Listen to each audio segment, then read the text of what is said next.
I'm Chris Lawrence with your top stories in North Texas. Oil topped $100 a barrel for the first time in 4 years due to the conflict with Iran. And as Luke Clary discovered, it's driving up the cost of doing business across the board. You can't miss the signs. No way around it. Gotta do what I gotta do. Gas prices are climbing, up nearly 20% in just a week. Filling up my tank went from $40 to almost $60. Gotta pay. The statewide average in Texas jumped from about $2.60 last week to more than $3.10 today. Drivers will feel it at the pump and possibly in the grocery aisle too. At the end of the day, it's the cost of living, TCU energy finance professor Tom Sang says energy costs show up in almost everything we buy. Energy itself is such a large contributor to inflation. So obviously, there's a direct correlation between higher energy prices and higher food prices. Take, for example, a loaf of bread. The tractors that plow the fields, the combines that harvest the wheat run on diesel.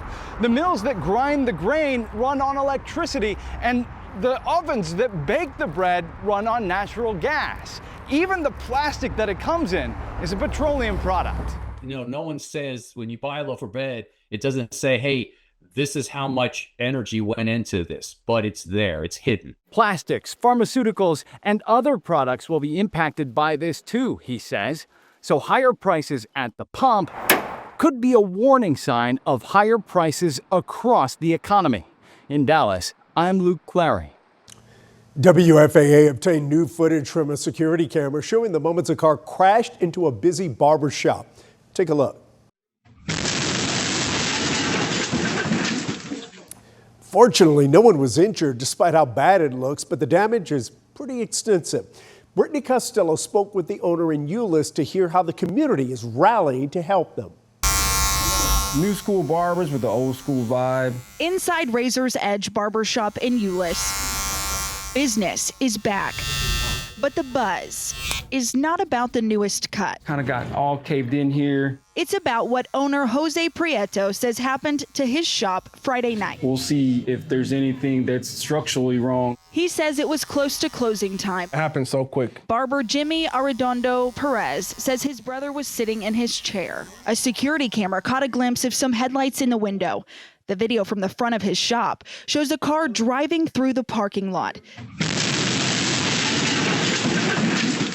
I thought maybe because we're close to the airport, a plane went down or something. The car drove through his front windows, narrowly missing Arredondo Perez and his brother. I was kind of panicked. I pulled him back a little bit. I was like, hey, are you okay? Just a little quick hug on the back. Prieto is extra thankful for this old chair. He says it took the brunt of the hit, and it's still standing. They don't make these no more. This chair's like 120 years old, so it's solid as a rock. As for the rest of the stuff, It doesn't close at all no more. he hopes it's all replaceable through insurance. He says the support from his community is overwhelming. There's people actually out there that want to help us out. A local barbershop offered up their space during cleanup. It was pretty touching, honestly. But he says the best way to help is to excuse the mess. We're not looking for no handouts. If you want to support us, you just come by and come get a haircut from us. The Euless Police Department says it appears the driver accelerated instead of stopping. They say it appears to be an accident. The driver was not arrested, and there were no serious injuries. In Euless, I'm Brittany Costello. Thousands of fans will descend on Dallas this summer for the FIFA World Cup. And as Janelle Fort reports, the home of the State Fair of Texas is being transformed into their hub. It's our first real glimpse at FIFA Fan Fest, a massive 39-day watch party set to take over nearly 1 million square feet at Fair Park during the World Cup. The FIFA Fan Festival is the heartbeat, is where the energy comes, and that energy can be just as much as what is in the actual stadium or the match. The footprint stretches from Dos Equis Pavilion to lots 9 and 10, with space for about 35,000 fans at a time. Big screens, live entertainment, food from across the region. A chance to show off the best of North Texas to the world. We'll have 750,000 plus or minus tickets at AT&T Stadium there'll be more than 1.5 million people that go to FIFA Fan Fest at Fair Park, and it's free. The plans are big, and like any event on this scale, there are a lot of moving parts. There are so many logistics that go with that. Parking lots, construction lots, working with all of these different vendors. Add in recent global turmoil, and plans in some host cities have had to adjust. But Dallas's FIFA committee says it's doubling down on safety. We're working with the White House Task Force, and we meet with them on a weekly basis. In fact, safety is the reason why FIFA says we can't take you along with us on the hard hat tour of the International Broadcast Center here at the Kay Bailey Hutchinson Convention Center. It's 500,000 square feet that'll be home to 4,500 global media pros, production studios, editing rooms, technical operations, and broadcasting the World Cup worldwide. Inside, it's a massive construction zone, mostly steel, concrete, tape lines on the floor, the early outlines of all the TV studios. This is a critical piece of FIFA's production here. You think 104 matches, all the entire feed. And with less than 95 days to go, North Texas leaders are focused on one thing: being ready to create the ultimate World Cup experience. In Dallas, I'm Janelle Ford. An assistant professor is celebrating her big win in the Cowtown ultramarathon, and by that we mean she beat everyone, the women and the men. Scoop Jefferson shows us what it takes to cover 31 miles that fast.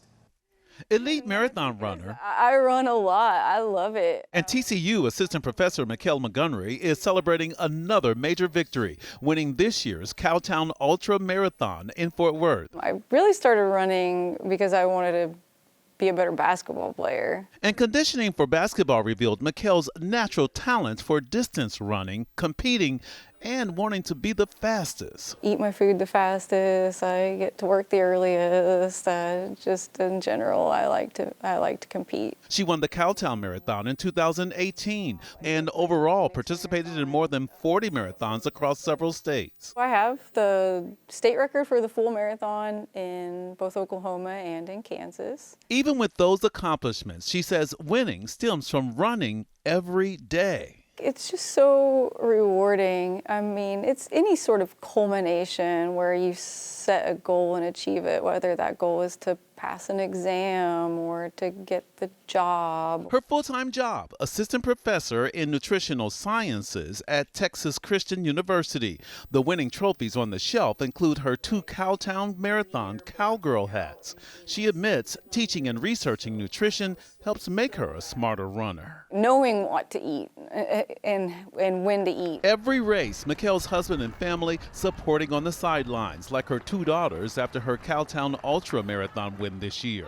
Her oldest daughter insisting on dressing like mom. And while Cowtown is her latest highlight, I would love to get to the Olympic trials again. Until then, Mikkel says she'll keep doing what she loves most, running toward the finish line. In Fort Worth, I'm Scoop Jefferson.